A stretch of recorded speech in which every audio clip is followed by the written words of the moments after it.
L'ADIR et RFO, avec le concours de l'Europe, l'État et la région, vous présentent les nouveaux défis.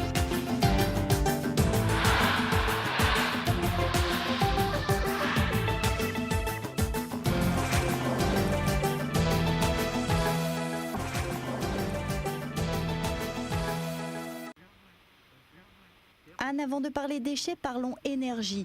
Réunion île verte, verte comme ses étendues de champs de canne et ses montagnes. Île verte capable de produire une grande partie de son électricité grâce à des énergies renouvelables. C'est le défi que s'est lancé l'île. Objectif principal, ne pas avoir à construire de nouvelles centrales à charbon pour produire du courant. Il y a 30% des foyers à La Réunion qui ont de l'eau chaude solaire. Ça veut dire qu'il y en a 70% qui n'en ont pas. Alors on est deuxième territoire au monde en nombre de panneaux solaires par habitant. On peut aller encore beaucoup plus loin. On peut devenir les premiers et même devenir un territoire exemplaire. Nous, on milite pour que toutes les habitations aient de l'eau chaude solaire. Si toutes les habitations avaient de l'eau chaude solaire, on éviterait une centrale à charbon. L'ARER, l'Agence régionale pour les énergies renouvelables, a été créée en 2001. Son but est de rechercher des solutions alternatives au charbon et au fioul. Et d'autre part, de faire des propositions pour réaliser des économies d'énergie. Il est tout à fait possible, en concevant bien un bâtiment ou une maison, il est tout à fait possible de lui faire consommer 4 à 5 fois moins que ce que les bâtiments qui ont été construits pendant les 20 à 25 dernières années consomment. Il faut bien voir que les anciens à La Réunion, je parle avant les années 80, savaient construire des bâtiments qui étaient économes, avec des méthodes toutes simples, se protéger du soleil, et ça a été perdu pendant 20 à 25 ans, il faut retrouver ça. En 2006, La Réunion s'est dotée d'un observatoire de l'énergie. Son rôle est entre autres de passer au crible les diverses consommations d'énergie sur l'île, de rendre compte des habitudes des Réunionnais. On se rend compte surtout au niveau des particuliers que les actions menées au niveau de la maîtrise de l'énergie, donc l'installation de chauffe-eau solaire, les lampes basse consommation, commencent à avoir leur impact sur cette courbe de la consommation électrique, de même que les travaux faits avec les industriels sur leur consommation électrique, avec la mise en place d'installations plus économes et des comportements sur certaines périodes de la journée pour utiliser cette électricité. À La Réunion, la population augmente de 3% par an. La consommation électrique, elle, de 4 à 5% par an. C'est trop, mais cela dit, c'est bien plus raisonnable que les 8% que l'on enregistrait il y a quelques années. On peut même considérer que c'est encourageant et cela conforte la région dans son idée d'une possible autonomie énergétique à l'horizon 2025 grâce au PRERUR, le plan régional pour l'utilisation rationnelle de l'énergie. Actuellement, en électricité, on est à peu près à 36% d'énergie renouvelable, ce qui est très bien par rapport, par exemple, à la métropole. Et donc là, il y a une grosse partie de l'hydraulique, il y a une partie importante par la bagasse, et on est en train de créer les conditions pour que l'éolien, le photovoltaïque, dans quelques années, la géothermie, prennent le relais. Et d'autres pistes en effet sont à explorer, autres que l'énergie du volcan, l'énergie de la mer.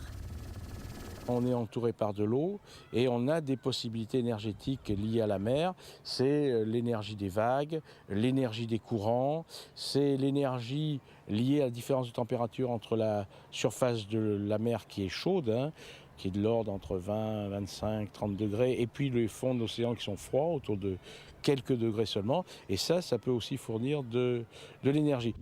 Ces nouvelles technologies sont aussi génératrices d'emplois. Ces dernières années, des entreprises locales se sont spécialisées dans le domaine de l'énergie.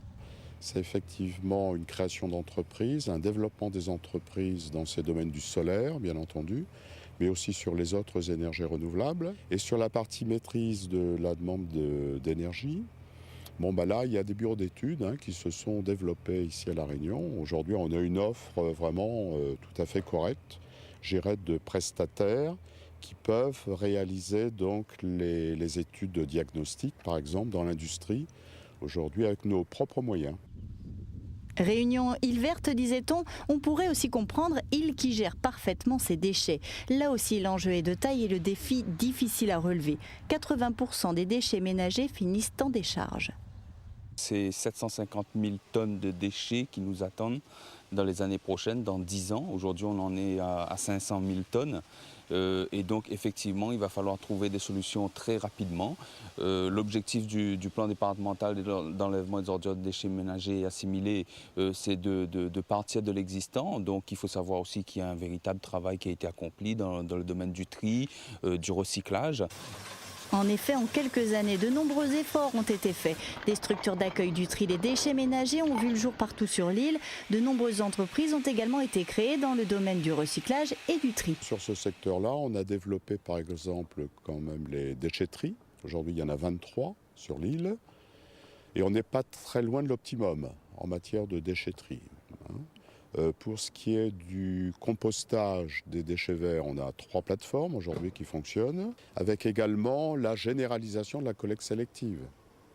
Je sais bien, tout n'est pas parfait dans ce domaine, on peut encore optimiser, il y a encore des mécontentements qui se manifestent ici ou là, mais la Réunion est dotée maintenant sur tout son territoire d'une collecte sélective.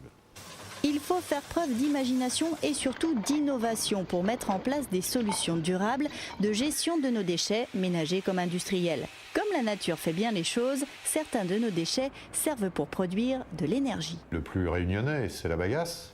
La bagasse qui est brûlée depuis toujours par l'industrie sucrière. À une époque, on se contentait de produire l'électricité pour la sucrerie, tout le reste était jeté à la mer. C'était une autre époque. Maintenant, tout est brûlé dans des chaudières modernes pour fabriquer du courant ou de la vapeur pour la sucrerie. 10% de notre électricité est fabriquée en brûlant la bagasse. On brûle aussi les huiles de vidange usagées dans les centrales thermiques. Bientôt, on y brûlera les déchets verts, très nombreux sur une île tropicale comme la nôtre. Mais le plus étonnant touche à l'avenir de nos centres d'enfouissement. Les déchets qui fermentent fabriquent un gaz complexe où il y a une majorité de méthane, qui est un gaz combustible et qui est un gaz à effet de serre. Donc un bon moyen de l'éliminer, c'est de l'utiliser dans des moteurs diesel adaptés pour produire du courant. Donc nos décharges vont devenir en elles-mêmes des sources d'énergie locales. À Sainte-Suzanne, un champ de panneaux photovoltaïques s'installe sur les alvéoles de déchets du centre d'enfouissement, qui par ailleurs devrait produire du biogaz. Fin 2008, grâce au biogaz et au solaire, le centre devrait fournir au réseau électrique l'équivalent de l'alimentation de 6100 foyers réunionnais. On dit que rien ne se perd, tout se transforme. Il est temps de mettre cette maxime en musique. Nos centres d'enfouissement des déchets seront totalement saturés d'ici 3 ou 4 ans, autant dire demain.